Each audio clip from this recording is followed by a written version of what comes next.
எனக்கு என்னமோ உலகம் அழிய போகுதுன்னு தான் தோணுது. இந்த மாதிரி ஒரு தீ விபத்தை நான் இதுவரை பார்த்ததில்லை, இது கேள்விப்பட்டதும் இல்லை. என்ன கட்டடங்கள்லாம் அப்படி அப்படியே தீப்பிடிச்சு எரியுது. இது வந்து காட்டுத்தீ பரவுனது தானான்னு எனக்கு தெரியல. அமெரிக்காவில் லாஸ் ஏஞ்சல்ஸ் கம்ப்ளீட்டாக காலி, கலிஃபோர்னியா அப்படியே அழிஞ்சிருச்சு. அப்படியே எப்படி இதெல்லாம் மொத்த பூமியுமே நெருப்பாகவே இருக்குதாங்க. இப்போது 4-5 நாளாக எரிஞ்சிட்டு இருக்கு. இன்னைக்கு வரை அந்த நியூஸில் அது போட்டுட்டு தான் இருக்கான். கட்டடங்கள்லாம் எரிஞ்சு புகை மண்டி ஊரில் யாருமே இல்லை, எல்லாருமே வெளியே ஓடிட்டான். இந்த மாதிரி இருந்துச்சு 4 நாளைக்கு முன்னாடி. ஆனால் இதே இடம் இப்போ எப்படி இருக்குன்னு உங்களுக்கு தெரியுமா? அதில் போட்டிருக்கான் பாருங்க. எரிஞ்ச கட்டடங்கள்லாம் எனக்கு பார்த்தாலே கல்லெல்லாம் எரிஞ்சு வருது. கட்டடங்கள்லாம் பிடிச்சி எரியுது. ஒரு மெக்டவுல்ஸ் எப்படி எரியுது பாருங்க.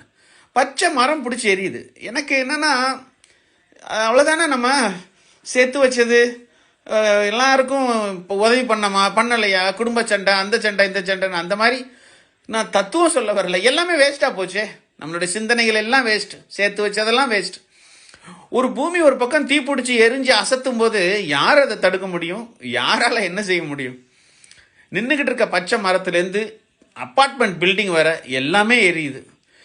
கடற்கரையெல்லாம் அதுக்கு பக்கத்தில் இருந்ததெல்லாம் எங்கேருந்து வந்துச்சு இந்த நெருப்புன்றான். ஒருத்தர் சொல்கிறான் மேலேருந்து கொட்டுச்சுங்கிறான். இது வந்து கார் உருகிட்டு போன அது அலுமினியம் உருகி ஓடி இருக்கு. எல்லா பில்டிங்குமே எரிஞ்சு போச்சு. இன்னும் நடக்குது.